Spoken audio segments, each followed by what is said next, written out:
What is going on, everybody? Thank you for tuning into another edition of On the Road to Victory. I am your host, Jimmy Smith, and I hope you're all having yourselves a fantastic night. I'm back again for round two because, well, we've got some more news. Jumped the gun a little bit. Told you, had a little bit of an earlier day. Was able to make that video before all of the corresponding moves were made. So we're going to discuss what all went down here. In case you missed that, Okoronkwo video from earlier, go check it out. But here, right now, we're going to talk about Jacob Sykes and the other moves that were made. And again, tonight, we will have the training camp preview live, so hope to see you then. But thank you for taking the time here. And now, love to hear from you down below in the comments. Appreciate you hitting the like button, subscribing, sharing this stuff. All that stuff truly means the world. And I just want to let you know there is 44 days left until defending Super Bowl champion Philadelphia Eagles football returns. Let's effing go. So, yeah, I'm quite excited. Hope you're feeling the same. But, again, love to hear from you down below. But let's take a gander at what went down here. We talked about the Okoronkwo move earlier, but Jacob Sykes was also signed. Somebody that was actually trying out for the Eagles yesterday that we had mentioned. But KJ Henry, Lou Nichols, both were let go. Now with Okoronkwo and Sykes hitting the Eagles 90-man roster for the offseason. Well, 91, whatever. So you can see Henry and Nichols now are gone. So now we add Jacob Sykes to the mix. So Howie will always be wheeling and dealing. These kind of things always happen during the offseason. Just keep that in mind. But let's take a look here at Sykes. Let's get to know what's going on with this dude here. And look, a depth signing. You're going to have bodies during camp that, are needed for depth during the preseason, all that great stuff. They might get cut within a couple of days. Anything can happen. It is the off season. But, this is a kid. It was fun checking him out here, but he went to Harvard for a little. So, one of those high IQ guys that the Eagles like.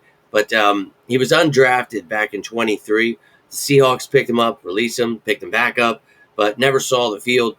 Then went on to the UFL, played for the San Antonio Brahmas, and has spent the last couple of years there. He actually played a little bit of football this year for them. But he's 25 years old, about to be 26 in August here. 6'2", 282. I've seen him listed at 6'3" as well. But 4.93 speed for a guy that size. He's got great athleticism.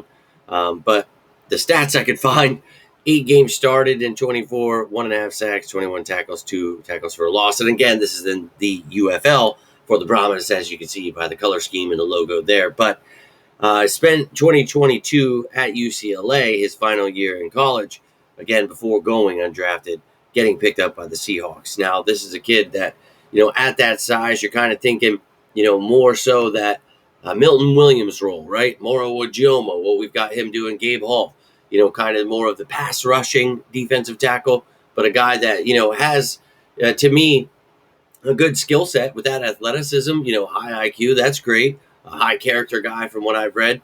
But again, he's in the UFL. This is somebody that's going to be fighting with quite an array of guys, I think, that have some high upside here. So let's take a look here, at the interior D lineman. I'll give you a little preview of the show tonight, but we'll be looking at every position. And, obviously adding Sykes to the mix, you've already got a lot going on there with obviously Carter and Davis leading the pack, but Ojomo, Booker, Young, brought in Robinson, Hall came back on a reserve future signing, and now Sykes, a free agent signing. Milton Williams is lost. It sucks. But you've got some guys that I think, very high upside again. So check out the show tonight. But here, Sykes, adding depth. Maybe he can hit the practice squad. Whatever it may be, best of luck to him there. And again, during the show tonight, I will, show you the edge position, the running backs with all of these things moving around. So check that out. But I'll just kind of show you here right now with the depth chart. But again, I'd love to see you later live, talk a little bit about what we want to watch, the top battles coming up during training camp. But let's take a look here, and I will show you the running backs. Again, I think Will Shipley is RB2. And I think, Dylan, He's fighting for a job with Robinson, Powell, and Johnson there. So you see the changes there at running back. Again, tune in tonight to watch this all broken down here at each position. But on the defensive side of the ball, we had Sykes, who, guy can dabble a little bit at the nose, but I don't think he'll do that too much in the NFL. But you like that versatility, so that's great. But you can see the edge position with Okoronkwo added there and KJ Henry taken off. So, look, again, I will talk about those moves later, but if you have any questions, any thoughts on Jacob Sykes being added to the mix, adding some depth at the interior defensive line position, all about it, baby.